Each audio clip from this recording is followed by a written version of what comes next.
run so far. Nothing's gone wrong whatsoever. We've had a really good pace, and then we were just coming out the hill near Coulston and we lost power.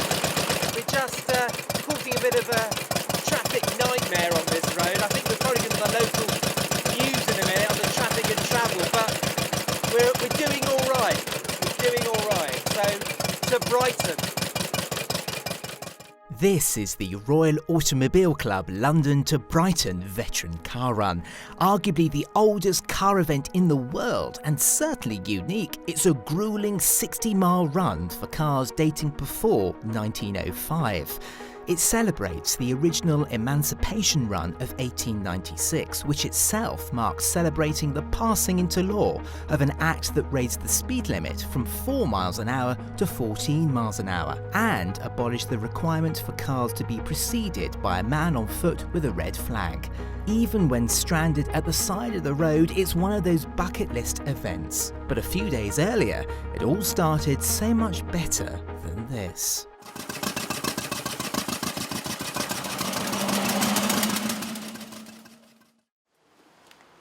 Right, it's Friday the 1st of November. It's 2 days before the actual run. The nerves are starting to kick in a little bit because I'm here now at Bewley, the National Motor Museum where the car lives. Now it's owned by Fiat UK, but it lives here. And they've been prepping it for the past few weeks. And I haven't seen the car yet. I've only seen it in pictures on the internet, and I don't really know what to expect. But it lies behind those doors there. So this is sort of exciting, but also a bit terrifying at the same time. Here goes.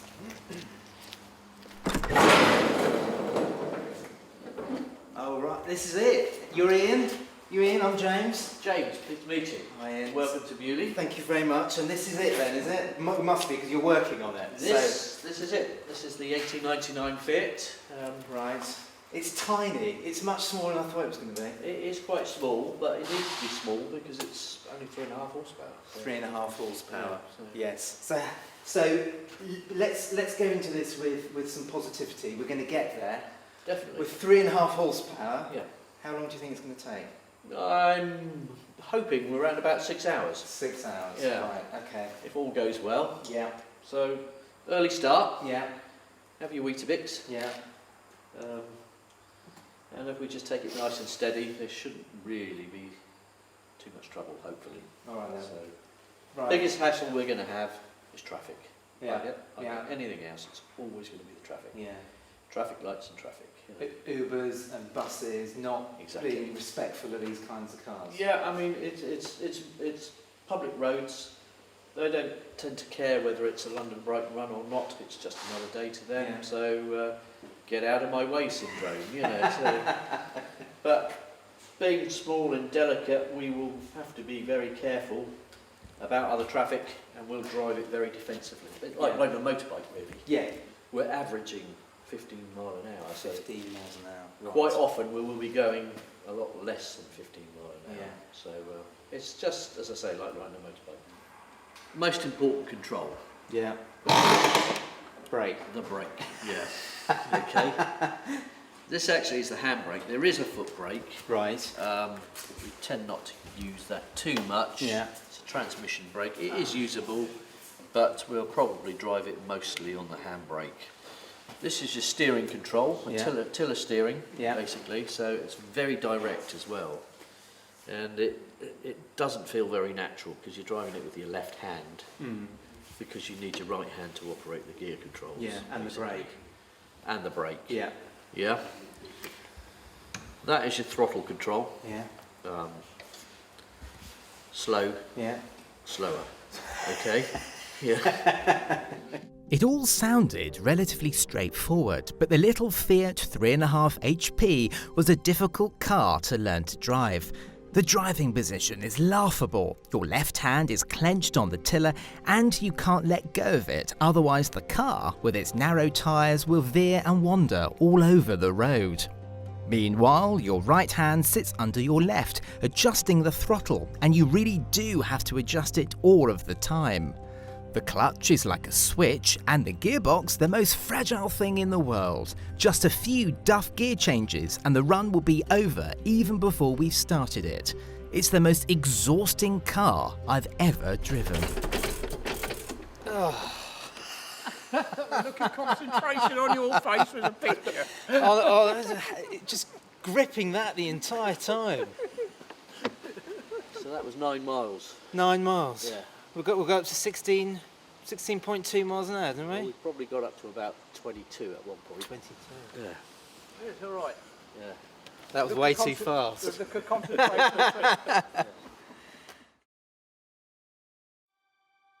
6:20 a.m. on Sunday the 3rd of November. It's the day of the run. Hyde Park has become the world's most elegant and bizarre car park.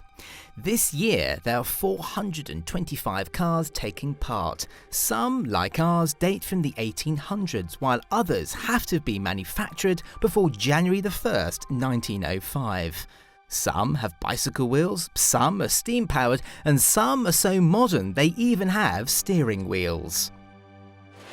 Right, it's just come up to 5 to 7. We're going at 7 o'clock. We're there. Car 22. We're early in the run. There's around 450 cars here in Hyde Park. The atmosphere here is electric.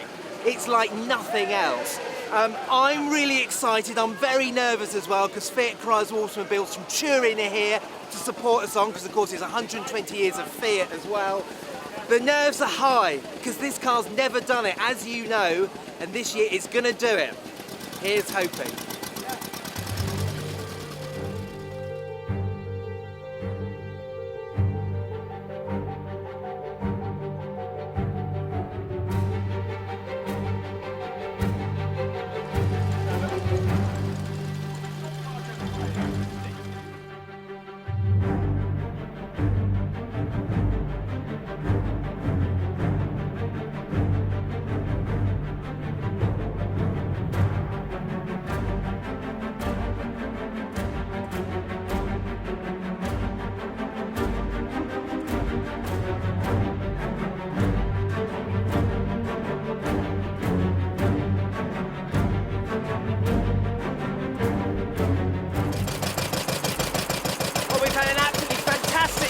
So far, nothing's gone wrong whatsoever. We've had a really good pace and then we were just coming out the hill near Coulston and we lost power. We pulled over and had a look and the fuel pipe has sawn off, and that's because the car vibrates so much, and it's inevitable really, but it's amazing we've got this far without any problems. We had to pull over and attach a new piece of pipe, couple of Jubilee clips, and we should be ready to go in a minute. In the grand scheme of things, our breakdown is very minor and just the type of thing the turn of the 20th century motorist would have to contend with. The fix takes just 5 minutes and on we go, passing out of London, through its suburbs and on to Crawley. The belligerent London traffic has made way for cheering crowds, urging competitors on. And then, at midday, amazingly, we reach the halfway point. Right, we're at Pease Pottage Services. I've never been so glad to be at a services in all of my life, because it means that we've got a good chance of making it from now onwards, because we've got around 20 miles to go. The weather is absolutely glorious. I mean, apparently it hasn't been like this for, well, in living memory, the weather today, and I've been praying for it because this car is uncomfortable enough, let alone hail and wind and whatever, but things are going well. So we had that little breakdown. It was a 5-minute fix with a new piece of pipe and a couple of Jubilee clips, and from then onwards we've been running beautifully. I've started to relax more into driving as well, although my shoulder is absolutely killing me because you're gripping that tiller so much. Driving through Crawley was an experience. All the roads are lined with people waving flags and offering you glasses of champagne. Of course, I haven't drunk a glass of champagne because I'm a responsible adult. But we are doing very well indeed. To give you a bit of a flavour of what's going on here, of course, as you know, this is a Bewley car. We've got all the other Bewley cars here. Got this little Didion here, which Fuzz Townsend's driving actually. He's over there somewhere. And that blue one over there as well. And there's a wonderful De Dietrich as well. big, fabulous cream cup. It's not here at the moment, but yeah, Team Bewley is here. We're just relaxing, have a nice cup of coffee, and are set to Brighton. Should be good. The final leg was glorious. The countryside was magnificent, and on the little Fiat went. Fears of it not making it to Brighton were disappearing by the minute. But then... Right, we left Pease Cottage probably about 20 minutes ago, half an hour. Beautiful run along here, then all of a sudden, on a closed section of road, we started to lose power. And it starts, and then it sort of like fizzles out. And we're trying to work out what the problem is. It's been running beautifully up till now, I don't know. Italian cars, eh? You've got the Fiat PR here just getting very angry at me saying that. No. Moments later, the little Fiat starts to run a bit more smoothly, but less than 5 miles down the road, the car grinds to a halt once more. Right, that problem we had earlier on, it's manifesting itself. We don't really know what the problem is. We're concerned that the oil pump is not pumping, which ultimately means that the engine will seize, so that's why we've pulled over to have a better look at things. What it really needs is for the carburettor to be stripped down, but of course we haven't got time for that. So it's very much a case of nursing this car to Brighton. Here's hoping we can do it. With the car clearly not happy, we ease it back onto the road and take it easy for the final 15 miles. These 2 stops and the fuel pipe issue in the morning has cost an hour, and with the November sunshine likely to go at around 4 PM, we're nursing the car home. Onwards we go, with the crowds lining all the roads thinning out as we get near Brighton. Drenched in a heavy downpour, but almost miraculously, as we start to sniff the sea air, the little Fiat's temperament changes and it picks up. The happy crowds the past 40 miles have changed into busy city traffic, shoppers who don't care much for a 120-year-old car. But then we ease the Fiat onto the famous Madeira Drive, and me and Stan can't quite believe it.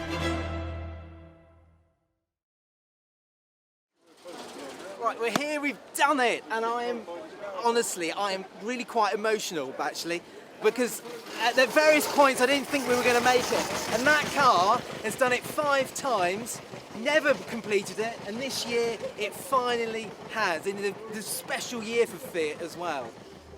So there we are then. Who knew driving from London to Brighton could be so challenging, but also so rewarding? Out of the 425 cars, 312 finished, which is quite extraordinary. And this little car, one of the oldest Fiats in the world and one of the smallest and slowest cars in the 2019 run, made it all the way with very little drama. So there we are, we've actually done the whole run. We started at just before 7 o'clock. We got here at about 2:30, which is pretty good going. And I have to say, today has been absolutely wonderful.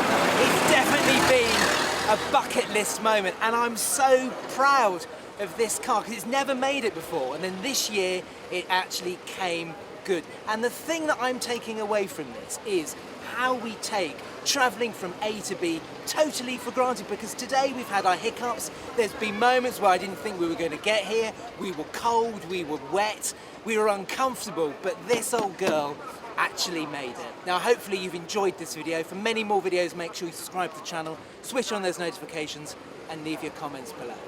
Thanks for watching.